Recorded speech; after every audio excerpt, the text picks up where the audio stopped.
Kasaragod railway സ്റ്റേഷന് മുന്നിലെ auto stand നവീകരണത്തിന്റെ ഭാഗമായി station പരിസരത്തേക്ക് മാറ്റിയതോടെ ദുരിതത്തിലായി auto തൊഴിലാളികൾ. സ്റ്റാൻഡിൽ കയറാൻ നിശ്ചിത തുകയും പെർമിറ്റ് ലഭിക്കാൻ 900 രൂപയുടെ പോലീസ് ക്ലിയറൻസും വേണ്ടിവന്നതോടെയാണ് തൊഴിലാളികൾ ദുരിതത്തിലായത്. റോഡരികിലുണ്ടായിരുന്ന സ്റ്റാൻഡിൽ വാഹനം പാർക്ക് ചെയ്താൽ ഫൈനും നൽകണം. അമൃത് ഭാരത് പദ്ധതിയിൽ ഉൾപ്പെടുത്തി കാസർഗോഡ് റെയിൽവേ സ്റ്റേഷൻ നവീകരിച്ചതോടെയാണ് ഓട്ടോ തൊഴിലാളികൾക്ക് പണി കിട്ടിയത്.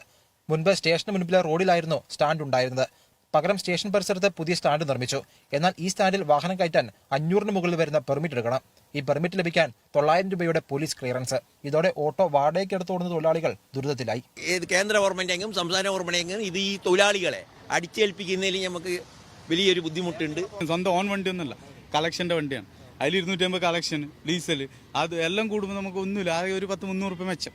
പ്രത്യേക നിർമ്മിതി മൂലം പുതുതായി നിർമ്മിച്ച സ്റ്റാൻഡിൽ നിന്ന് തിരക്കിട്ട് വരുന്ന യാത്രക്കാർക്ക് ഓട്ടോ ലഭിക്കില്ല. ഇവർക്ക് റോഡിൽ നിന്ന് ഓട്ടോയിൽ കയറുന്നതാണ് പ്രായോഗികം. പക്ഷേ പഴയ സ്റ്റാൻഡ് ഉണ്ടായിരുന്ന മേഖലയിൽ ഓട്ടോ ഇട്ടാൽ പോലീസിന്റെ ഫൈൻ വരും.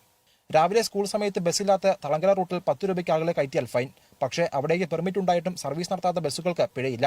മിനിറ്റുകൾ മാത്രം നിർത്താൻ അനുമതിയുള്ള സ്റ്റേഷന് മുന്നിൽ ഏറെ നേരം ബസ്സുകൾ നിർത്തിയിരുന്നതും ഓട്ടോ തൊഴിലാളികൾക്ക് തിരിച്ചടിയാണ്. കുട്ടികൾ ആശ്രയിക്കുന്ന ഓട്ടോക്കാരാണ്. 10 രൂപ കൊടുത്ത് കുട്ടികൾ സ്കൂളിലേക്ക് പോകണം, എക്സാമാണ്. പക്ഷെ അവർക്ക് എത്തണം, ബസ്സില്ല, ഒരു പരിഹാരമില്ല. പോലീസാണ് പിന്നെ നേരെ ഫോട്ടോ എടുക്കുന്ന ഓട്ടോക്കാരൻ പോലാണ്. കിട്ടുന്ന പണം മുഴുവൻ ഫൈൻ അടയ്ക്കാനും പെർമിറ്റ് അടയ്ക്കാനും മാത്രം തികയുന്നതിനാൽ ദുരിതത്തിലായിരിക്കുകയാണ് തൊഴിലാളികൾ. കലക്ടർക്കുൾപ്പെടെ നിവേദനം നൽകിയിട്ടും രക്ഷയില്ല. മനോരമ ന്യൂസ്, കാസർഗോഡ്.